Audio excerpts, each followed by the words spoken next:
Bienvenue sur Allumoir. Dans cette vidéo, nous allons vous montrer comment préparer la zone que vous souhaitez faire pousser, comment installer, arroser et entretenir votre nouveau jardin. Tout d'abord, la préparation de la zone que vous souhaitez faire pousser est essentielle pour la qualité long terme que vous obtiendrez. Le tapis de semences a besoin d'un contact direct avec le sol préparé. Ne jamais appliquer le tapis sur de la végétation ou de l'herbe morte. Dégagez la zone avec un grattoir comme ceci et ratissez-la ensuite comme ceci. S'il s'agit d'une parcelle ou d'un trou d'animaux domestiques, il en va de même. Veillez à retirer toute végétation morte ou indésirable et tout autre objet irrégulier tel que des pierres, cailloux, etc. Maintenant que la zone est prête, quelques conseils. Évitez de le faire quand il y a du vent. Attendez plutôt un jour sans vent. La veille de l'installation des tapis, arrosez bien votre sol avec votre système d'irrigation ou avec une tête d'arrosage. Cela permettra au tapis de bien adhérer au sol et de donner à votre sol une humidité de base pour les racines. N'installez donc pas le tapis par temps venteux et trempez bien votre sol la veille de l'application. Voici à quoi devrait ressembler votre zone préparée. S'il s'agit d'une zone endommagée ou d'une zone de travaux, elle devrait ressembler à ceci. L'étape suivante consiste à s'assurer que vous planifiez l'emplacement de votre tapis de semences. Les tapis sont conçus pour commencer le processus de biodégradation dès qu'ils sont mouillés. Assurez-vous donc d'avoir tout préparé, comme des ciseaux et un tuyau d'arrosage en mode douche. Lorsque vous réparez des trous d'animaux domestiques, découpez la quantité de tapis dont vous avez besoin et façonnez-le pour l'adapter à la zone. Une fois que c'est fait, arrosez-le bien. Lorsque vous travaillez sur une grande surface, il est préférable d'arroser votre tapis au fur et à mesure que vous le déroulez. Mais n'arrosez que le bord comme ceci. Cela vous permettra de travailler avec le produit sans l'endommager. Poser le tapis tout seul est facile. Quelques briques peuvent vous aider à progresser comme ceci.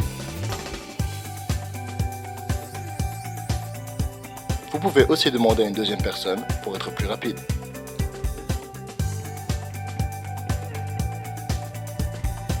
Vous pouvez couper à l'une ou l'autre extrémité de votre tapis comme ceci lorsque vous avez terminé. Voici à quoi devrait ressembler votre première feuille. Le bord le plus éloigné est humide et proche du sol et le bord le plus proche est encore sec.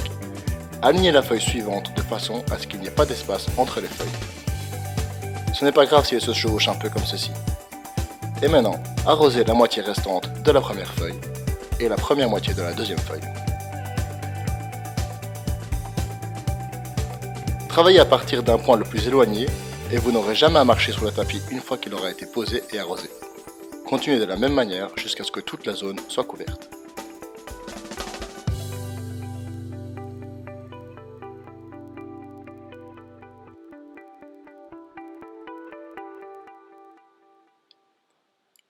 Avec votre système d'irrigation automatique ou votre arrosoir à gazon, arrosez bien la zone. Il n'est pas nécessaire de découper dans le tapis pour votre système d'irrigation automatique, car il transpercera automatiquement le papier comme ceci. Répétez le processus d'arrosage 2 ou 3 fois par jour, ou selon vos besoins, en fonction des conditions météorologiques. Il est très important de garder votre tapis humide pendant les 2 ou 3 premières semaines. Cela maximisera le taux de germination. Voici à quoi il doit ressembler correctement arrosé. Dans ce cas-ci, c'est trop arrosé. Dans 7 à 10 jours, voici à quoi il devrait ressembler. Dans 7 à 10 jours, voici à quoi il devrait ressembler. Au bout de 3 semaines environ, ou lorsque les brins auront atteint une hauteur de 10 cm, il sera temps de tondre. Il faut éviter de tondre quand le sol est mouillé, car cela peut arracher et déchirer les nouvelles racines. Si vous avez des formes ou des courbes, posez le tapis sur la zone et arrosez. Comme vous pouvez le voir, le tapis prend la forme de cette bordure. Il est très facile de voir où vous devez couper. Si vous avez des extrémités inégales, il est plus facile de poser le tapis sur les extrémités existantes comme ceci. Ce n'est pas grave si elles se chevauchent. Utilisez un arrosage doux. Ceci par exemple, c'est trop fort. Assurez-vous d'être sur le mode douche. Voici à quoi devrait ressembler le tapis avec la bonne quantité d'eau. Comme ceci, c'est trop. Pour stocker le tapis inutilisé, placez-le dans votre hangar ou votre garage, loin de l'eau et de la chaleur, Ils seront prêts pour la prochaine fois que vous en aurez besoin pour cultiver une certaine zone.